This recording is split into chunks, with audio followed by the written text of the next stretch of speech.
जय हिंद दोस्तों, मैं सौरभ सेंजवाल स्वागत करता हूं आपका अपने YouTube चैनल विद्यावृंद पर। साथियों, हमारी क्लास जो हिंदी व्याकरण की चल रही थी वो टॉपिक क्रिया से है और मैंने क्रिया में आपको कर्म के आधार पे बताया था कि अकर्मक क्रिया कैसे पहचानते हैं और सकर्मक क्रिया कैसे पहचानते हैं। उम्मीद है कि आपको आसानी से वो टॉपिक समझ आया होगा। तो आज का जो टॉपिक है हमारा वो सकर्मक क्रिया के जो दो भेद है। कितने भेद है सकर्मक क्रिया के? सकर्मक क्रिया के हैं दो भेद और एक भेद का नाम है एक कर्मक क्रिया, एक कर्मक क्रिया और दूसरा है द्विकर्मक क्रिया। द्विकर्मक क्रिया। साथियों, उम्मीद है कि जो भी टॉपिक हम आपको पढ़ा रहे होंगे आपको आसानी से वो टॉपिक समझ आ रहा होगा।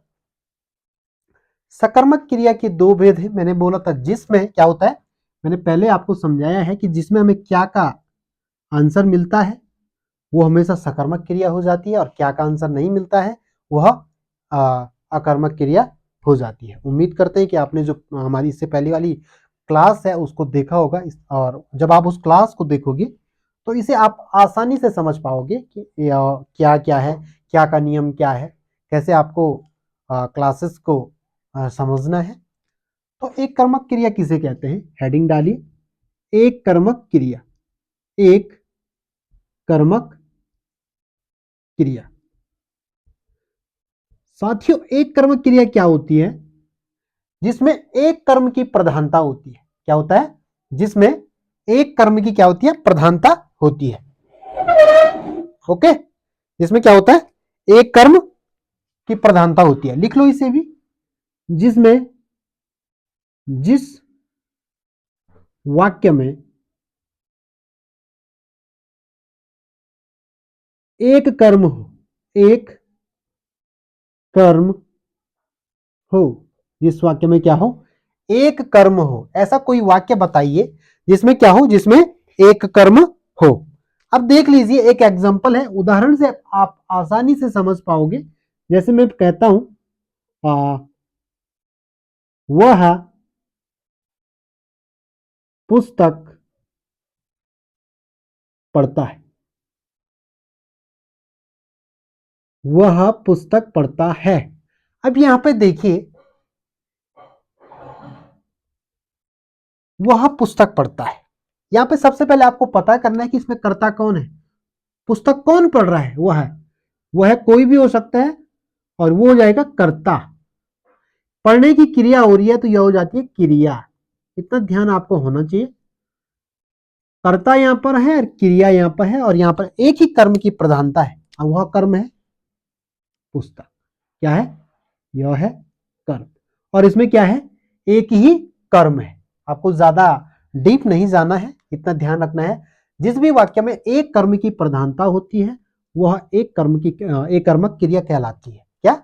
जिस वाक्य में एक कर्म की प्रधानता होती है वह एक कर्मक क्रिया कहलाती है। अब हेडिंग डालिए, द्विकर्मक। ज्यादा बड़ा टॉपिक नहीं है, बस समझना है कि जहां पर भी आपको एक कर्म की प्रधानता दिखे वह हमेशा क्या हो जाएगा? एक कर्मक क्रिया हो जाती है। अब हेडिंग डालिए आप लोग, द्विकर्मक क्रिया। द्विकर्मक क्रिया। द्विकर्मक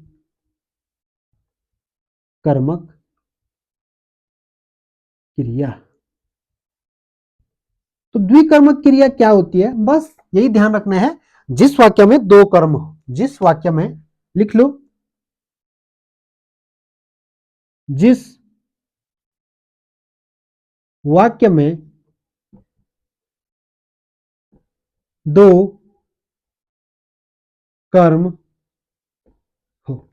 जिस वाक्य में दो कर्म की प्रधानता होती है वह द्विकर्मक क्रिया कहलाती है। हमेशा ध्यान रखना, एक कर्मक और द्विकर्मक जो क्रियाएं हैं वो हमेशा क्या होती है? सकर्मक होती हैं। वो कभी भी क्या नहीं होगी?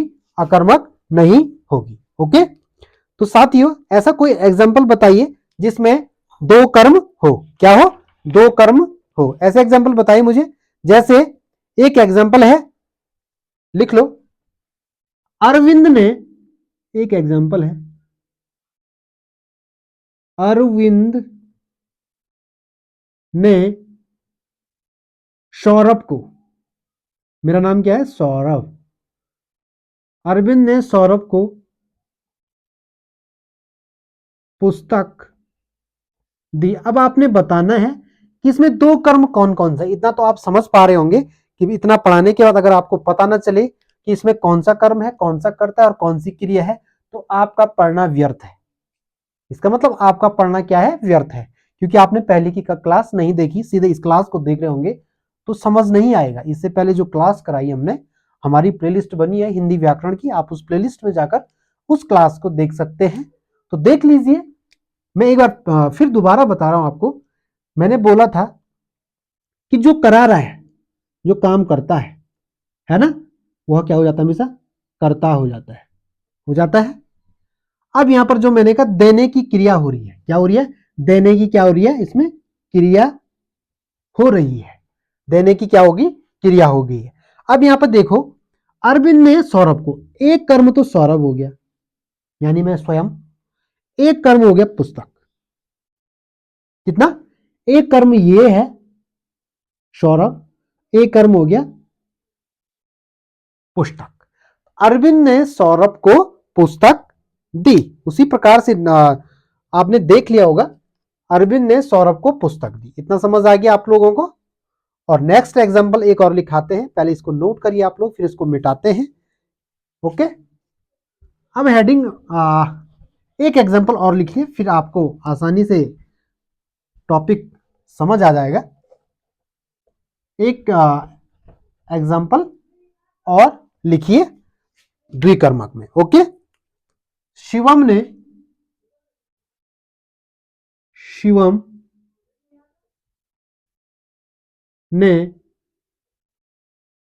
सुनील को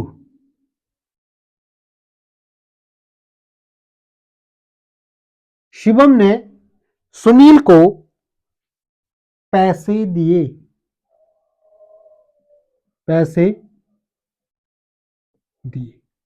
अब देखो यहां पे शिवम ने सुनील को क्या किए, पैसे दिए। अब यहां पर मैंने बताया था यह क्या हो जाता है, कर्ता हो जाता है, जो कर रहा है, और देने की क्रिया हो रही है, देने की क्या हुई, क्रिया होगी, और एक कर्म ये हो गया और एक कर्म पैसे हो गए।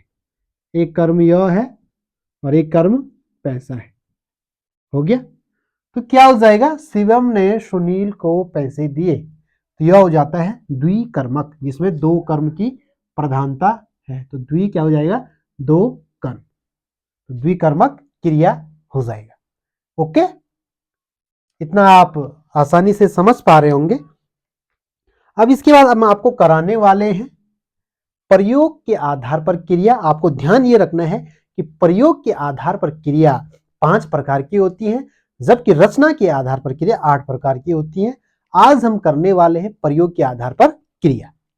हेडिंग डालिए, प्रयोग के आधार पर क्रिया,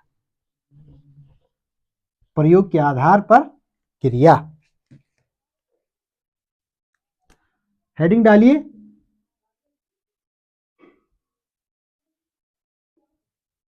प्रयोग के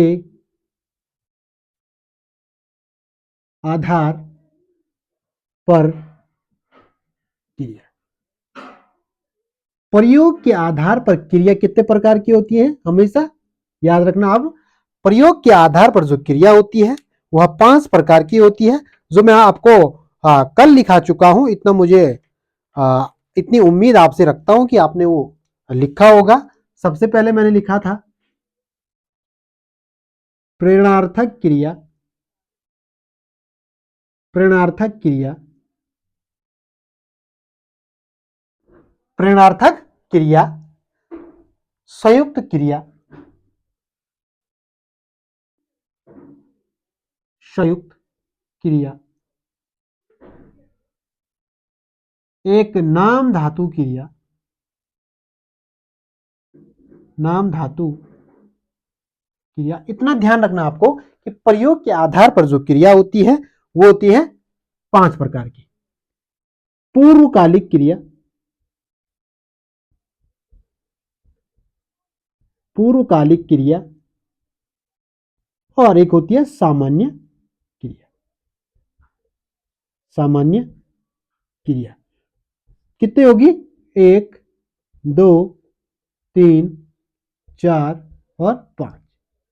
प्रेरणार्थक क्रिया, संयुक्त क्रिया, नामधातु क्रिया, पूर्वकालिक क्रिया और सामान्य क्रिया। तो कितने हो गए प्रयोग के आधार पर? 5 हो गई है। जबकि रचना के आधार पर क्रिया 8 प्रकार की होती है और उस रचना के आधार पर मैं इसके बाद पढ़ाने वाला हूं। पहले हम इन टॉपिकों को कंप्लीट करेंगे, फिर पढ़ाएंगे आपको रचना के आधार पर क्रिया। ओके, आज हेडिंग डालिए आप लोग प्रेरणार्थक क्रिया। प्रेरणार्थक क्रिया, ओके,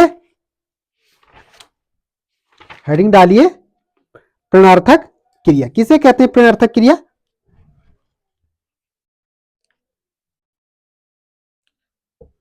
प्रेरणार्थक क्रिया हेडिंग डालिए।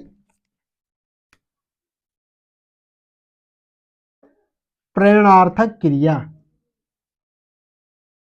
प्रेरणार्थक क्रिया। तो साथियों प्रेरणार्थक क्रिया किसे कहते हैं? मतलब कोई चीज, कोई आदमी को या कोई वस्तु को प्रेरणा देना। क्या करना है? किसी दूसरे से किसी कार्य को कराना। क्या हो जाता है? उस चीज को प्रेरणा देना। क्या हो जाता है? प्रेरणार्थक क्रिया। तो इसमें जो आप परिभाषा लिखिए, क्रिया के जिस रूप से, क्रिया के जिस रूप से, क्रिया के जिस रूप से यह पता चले, यह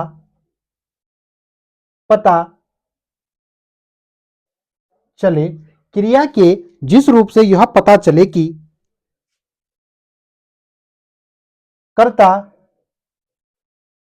कोई कार्य,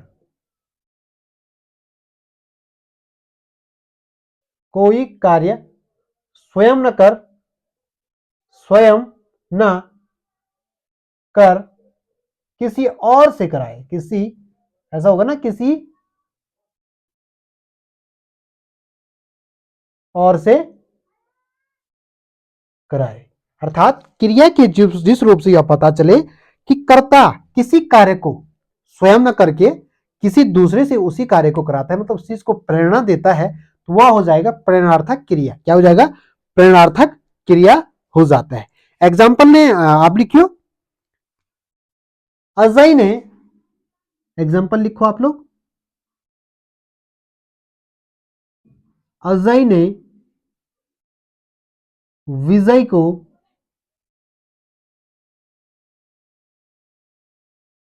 जगाया। अब यहां पे देखो, अजय ने विजय को जगाया, तो यहां पर कौन प्रेरणा दे रहा है? अजय दे रहा है प्रेरणा। अजय क्या कर रहा है? प्रेरणा दे रहा है। तो ये क्या हो जाएगा? प्रथम प्रेरक हो जाएगा। ये क्या है? प्रेरक। ये क्या कर रहा है? प्रेरक का कार्य कर रहा है। कौन कर रहा है? अजय कर रहा है प्रेरक का कार्य। किसको किसको प्रेरक का कार्य कौन करता है? अजय करता है। किसको किसको प्रेरित करता है?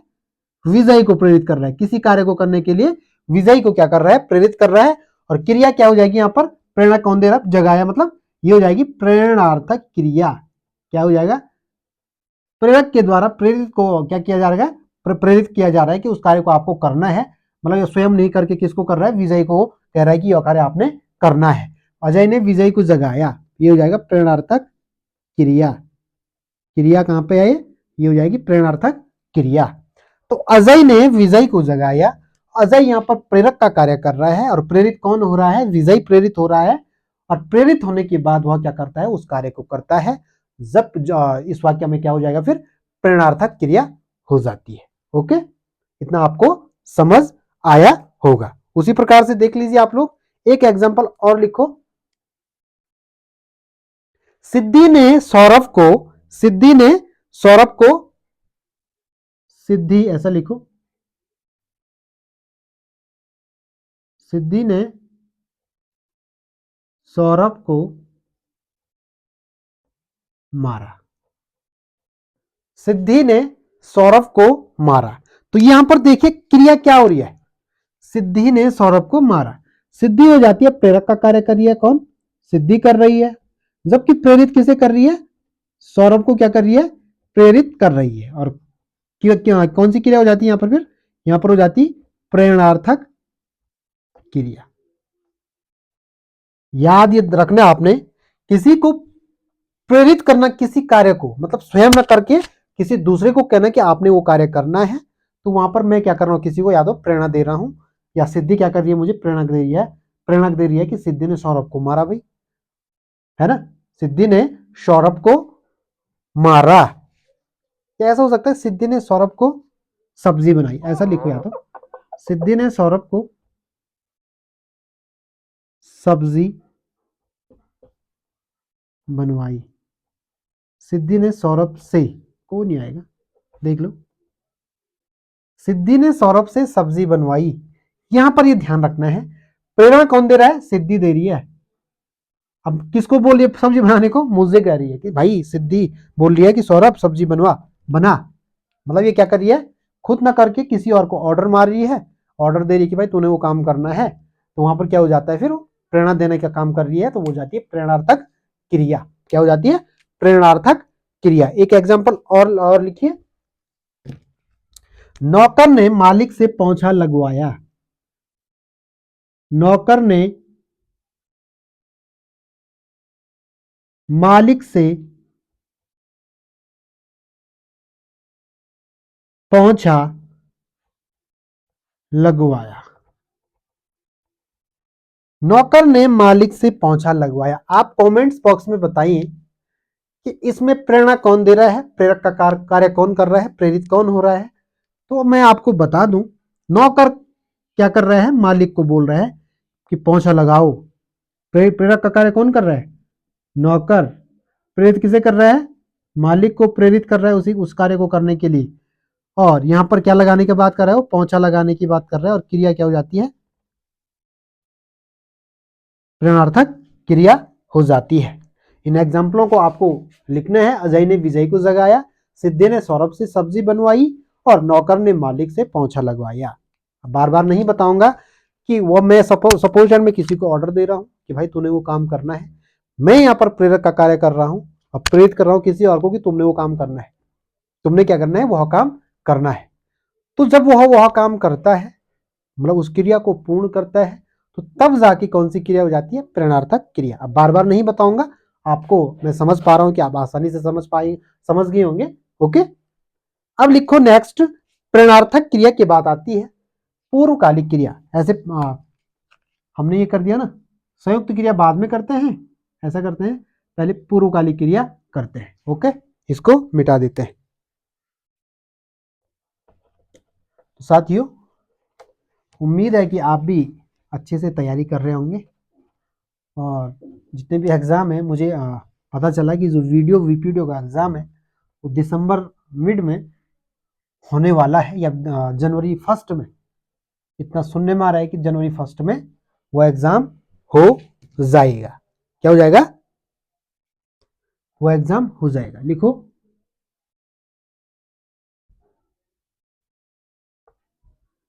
पूर्वकालिक क्रिया। अब पूर्वकालिक क्रिया की बात हो रही है, यहां पे समझ आ रहा होगा आपको कि एक क्रिया के करने के बाद तुरंत दूसरी क्रिया को करना, एक क्रिया समाप्त होने के बाद तुरंत दूसरी क्रिया को करना ही क्या हो जाती है, पूर्वकालिक क्रिया में आता है। ओके, इसकी परिभाषा क्या होगी साथियों, आप अपने स्तर से भी बता सकते हैं, मैंने इतना बता दिया आपको। लिखो, जब एक कार्य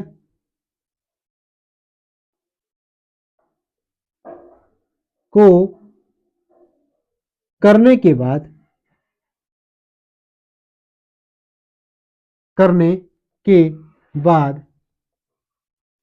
तुरंत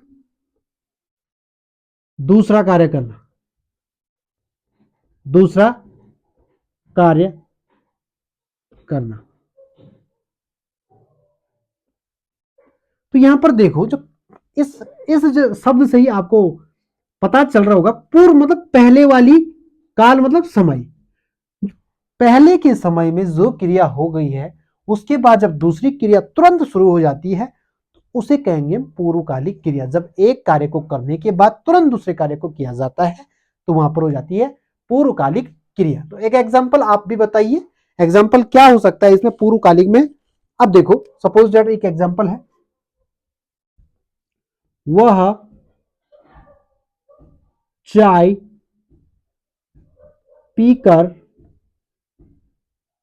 सो गया। वह चाय पीकर सो गया। अब देखो यहां पर पूर्वकालिक क्रिया क्यों बोल रहा हूं मैं, यहां पर देखो पीकर, चाय पीकर, पहले इसने क्या किया, वह चाय पीकर सो गया। एक क्रिया तो पूर्वकालिक में इसमें आ जाएगा और एक हो जाएगा सो गया। उसके बाद क्या हुआ, इस कार्य चाय पीने के तुरंत बाद क्या क्या हो गया, वो सोने की क्रिया कर रहा है, सोने की क्रिया कर रहा है। अब देखो, अब यहां पर एक क्वेश्चन आ सकता है कि बताइए भाई इस वाक्य में पूर्वकालिक क्रिया कौन सी है, पूर्वकालिक क्रिया कौन सी है। तो यहां पर देखो एक क्रिया तो ये होगी, दो क्रिया हो रही है ना, पहले चाय पी रहा है और चाय पीने के बाद तुरंत एक कार्य और करना, क्या किसका कार्य कर रहा है, सोने का कार्य कर रहा है। तो देखो जो पूर्वकालिक क्रिया क्या हो जाएगी यहां पर, ये हो जाती है यहां पर पूर्वकालिक क्रिया। पूर्वकालिक ज्यादा टफ नहीं है क्रिया, बस समझने वाली बात है कि आपकी समझ कितनी है, आप कितना आप ध्यान से पढ़ रहे हो, बस इतना ध्यान रखना है। ऐसा नहीं है आपने बोला भाई पूर्वकालिक क्रिया सो गया हो गया, नहीं ऐसा नहीं है। पीकर, पीकर क्या हो जाता है यहां पर पूर्वकालिक क्रिया। रमेश दौड़कर बाजार गया। रमेश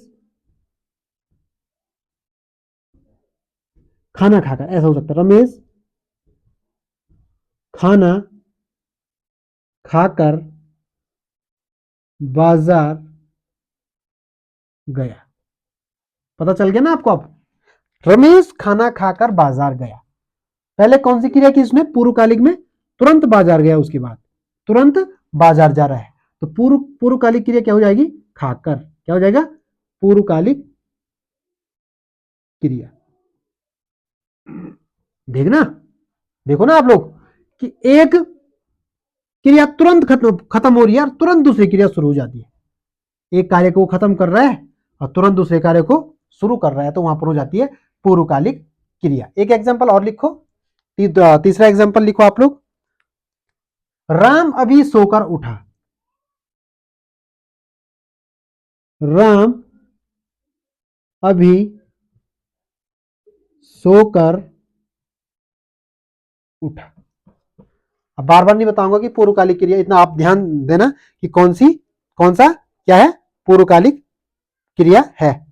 और लिखो वह खेलकर पढ़ने लगा। वह खेलकर पढ़ने लगा।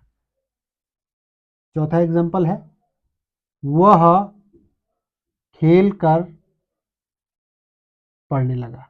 इसको भी समझिए आप लोग, तब जाके आपको ये लास्ट एग्जांपल लिखा रहा हूं और इस लास्ट एग्जांपल से आप आसानी से समझ पा रहे होंगे कि भाई मैं सपोज दैट मैं एक छात्र हूं और मैं स्कूल जाता हूं, है ना। स्कूल जाकर क्या करता हूं मैं कि स्कूल से घर से जाने से पहले क्या कर दे रहा हूं कि भाई मैं कहीं पर क्रिकेट खेलने चला गया हूं, क्रिकेट खेलने चले गया हूं, क्रिकेट खेला मैंने और तुरंत घर गया, तुरंत घर गया। मुझे पता घर वाले भाई अब डांटेंगे, मार भी पड़ सकती है, तो मैंने क्या कर दिया, तुरंत किताब निकाल दी, तुरंत क्या कर दिया, पढ़ने लग गया वहां। तो तब उसे क्या कहेंगे हम, उसे कहेंगे हम पूर्वकालिक क्रिया। तो क्या हो रहा है, मैंने तो पहले क्या किया, खेल लिया, 5 बजे तक मैंने खेला, 5 बजे तक खेला भाई, दबा के खेल दिया। और उसके बाद मुझे डर हो गया भाई कहीं घर वाले मार ना दे, कहीं भाई पिटाई ना हो जाए कहीं ढंग से। तो हम क्या करेंगे कि उसके बाद तुरंत किताब निकाल दी भाई, चाहे पढ़े ना पढ़े, खाली किताब खोल रखी है, देखे हैं किताब में। तो ऐसा करते हैं बच्चे, तो समझ लो बात। वो खेल कर पढ़ने लगा, तो ये हो जाती है पूर्वकालिक क्रिया। पहले क्या किया उसने, खेला ना, तो वही पूर्वकालिक क्रिया हो जाती है। जो पहले हो उस क्रिया को कहते हैं हम पूर्वकालिक क्रिया, और उसके बाद तुरंत क्या कर रहे हैं, पढ़ने का कार्य कर रहे हैं, तो यहां पर हो जाती है पूर्वकालिक क्रिया। तो साथियों पूर्वकालिक क्रिया में बस इतना ही है। अब इसके बाद हम करेंगे नाम धातु क्रिया। समझ आ रहा है ना आप लोगों को, समझ आ रहा है तो एक बार आप लाइक का बटन जरूर दबाइए, साथ ही कमेंट्स बॉक्स में प्यारे प्यारे शब्दों के साथ हमें भी अच्छा लगेगा आपके विचारों से कि हम कैसा पढ़ा रहे हैं। अगर हम गंदा पढ़ा रहे हैं तो हम जरूर से कोशिश करेंगे कि इसमें सुधार करने का प्रयास अपने स्तर से करते रहेंगे। इसलिए आपको बताना है कि कहाँ पर गलत हो रहा है, हम वहाँ पर सुधारने का प्रयास जरूर करेंगे। तो इन एग्जाम्पलों को एक बार जरूर लिख लीजिए, तब इसके बाद कराएंगे हम आपको नाम धातु क्रिया। क्या हो जाएगा, नाम धातु क्रिया। ओके, मिटा दें, ठीक है। अब लिखिए आप लोग नाम धातु क्रिया। एक तो हम लंबी क्लासेस कर रहे हैं, तो अगर आपको परेशानी हो रही है तो बता देना कि सर लंबी क्लास में काफ़ी बोरिंग सा महसूस हो रहा है, इसको शॉर्ट करिए। तो हम वो करने के लिए भी तैयार हैं, बस आपका काम है अपने तैयारी को जारी रखना है और उस तैयारी को और बेहतर करना है ना। तो आपका काम वही है, नाम धातु क्रिया। भाई नाम धातु क्रिया किसे कहेंगे हम, बताओ, नाम धातु क्रिया किसे कहेंगे? नाम धातु क्रिया साथियों, मैंने पहले भी बता चुका हूं कि संज्ञा, सर्वनाम और विशेषण से भी क्या बनती है, क्रिया बनती है। और वो आज बताने वाला हूं मैं, जो नाम धातु क्रिया होती है वह क्या होती है, संज्ञा,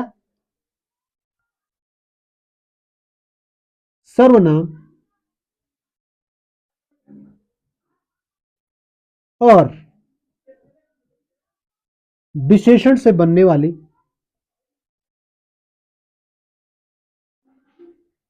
विशेषण से बनने वाली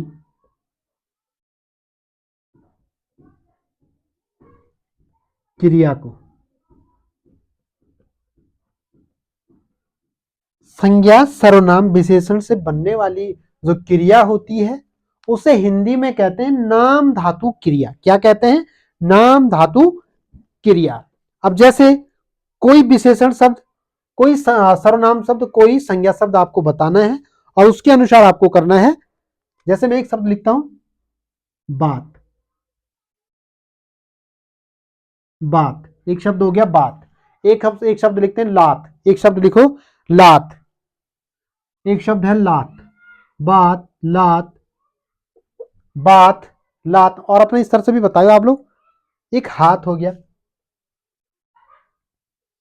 बात, लात, हाथ, श्रम, श्रम, शर्म नहीं है, श्रम, श्रम, चिकना, चिकना, श्रम, चिकना। और लिखो आप लोग ठंडा,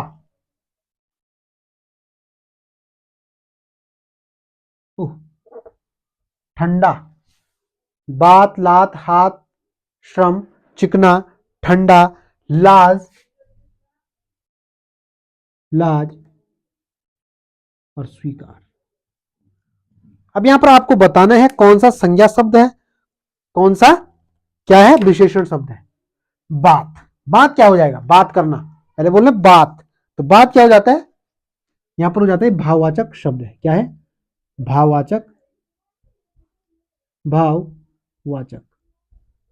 संज्ञा, सर्वनाम, विशेषण, संज्ञा, सर्वनाम, विशेषण से या भाववाचक शब्दों से क्या बनता है, जो क्रिया बनती है उसे कहेंगे हम, क्या कहेंगे हम लोग, उसको कहते हैं नाम धातु क्रिया। लात, लात तो आपको पता है यह संज्ञा शब्द है, बार बार नहीं बताऊंगा, संज्ञा सर्वनाम पढ़ा दिया है।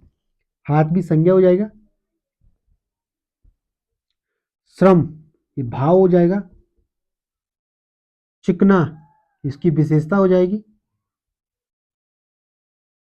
ठंडा उसका गुण हो जाएगा, मतलब उसका विशेषण, विशेषता है या विशेषण हो जाएगा, लाज भाव हो जाएगा, जबकि स्वीकार, स्वीकार भी भाव होता है। ओके, इतने एग्जाम्पल लिखे हैं मैंने, अब इसे इन एग्जाम्पलों से बताऊंगा कि कैसे भाववाचक शब्दों से, संज्ञा शब्दों से, सर्वनाम शब्दों से, विशेषण शब्दों से हम क्रिया का निर्माण कर सकते हैं। और उन क्रिया का अगर वो निर्माण हो गया तो उस क्रिया को कहते हैं हम नाम धातु क्रिया। जैसे बात से हो जाता है बतियाना, इयाना प्रत्यय लग जाता है, बतियाना, इयाना प्रत्यय जोड़ के क्या हो जाता है, नाम धातु क्रिया बन जाती है। लात से लतियाना, लतियाना, हाथ से हथियाना। बहुत इजी है नाम धातु को पहचानना। संज्ञा, सर्वनाम, क्रिया, विशेषण, सॉरी, संज्ञा, सर्वनाम और विशेषण और भाववाचक शब्द होते हैं, उनमें अगर जो क्रिया बन रही है तो उसे कहेंगे नाम धातु क्रिया। शर्म से शर्माना, चिकना, चिकनाना, चिकनाना, ठंडाना। बहुत इजी है ना नाम धातु क्रिया, और इसलिए इजी लग रहा है क्योंकि मैंने बता दिया है कैसे संज्ञा सर्वनाम और विशेषण शब्द से जो क्रिया बनती है उसे कहते हैं हम नाम धातु क्रिया। और भाव लास्ट का लज्जाना, लज्जाना स्वीकारना, हो गया, बन गई क्रिया। तो ऐसा बनता है नाम धातु क्रिया। ओके, बात से बतियाना, लात से लतियाना, हाथ से हथियाना, शर्म से शर्माना, और चिकना से चिकनाना, ठंडा से ठंडाना, और लात से लज्जाना, और लास्ट है स्वीकार से स्वीकारना। तो इतना जितने भी शब्द लिखे मैंने, जो भी संज्ञा सर्वनाम विशेषण और भाववाचक शब्द हैं उनसे बनने वाली जो क्रिया होती है उसे क्या कहेंगे हम, नाम धातु क्रिया कहते हैं। पहले इसे नोट करिए आप लोग। ओके, तो साथियों आज की क्लास में अगर मैं और लंबी क्लास करता हूं, अगर मैं और लंबी क्लास करता हूं तो क्या हो जाएगा, फिर बोर हो जाएगा। आप बोर हो जाओगे तो फिर समझ नहीं आएगा, समझ नहीं आएगा तो फायदा कुछ नहीं है। इसलिए जो क्लास है आज की वो मैं यहीं पर विराम करूंगा, क्योंकि इसके बाद जो प्रयोग के आधार पर बचते हैं, नाम धातु कर दिया हमने, और जितने भी आगे कराए मैंने आपको उम्मीद है कि समझ आया होगा। इसके बाद जो बचते हैं, जितने भी क्रियाएं हैं जो प्रयोग के आधार पर थे, उनको हम आगे करेंगे आज की क्लास में। साथियों बस इतना ही है, मिलते हैं कल की क्लास में, तब तक के लिए आपसे विदा लेते हैं। बहुत बहुत धन्यवाद।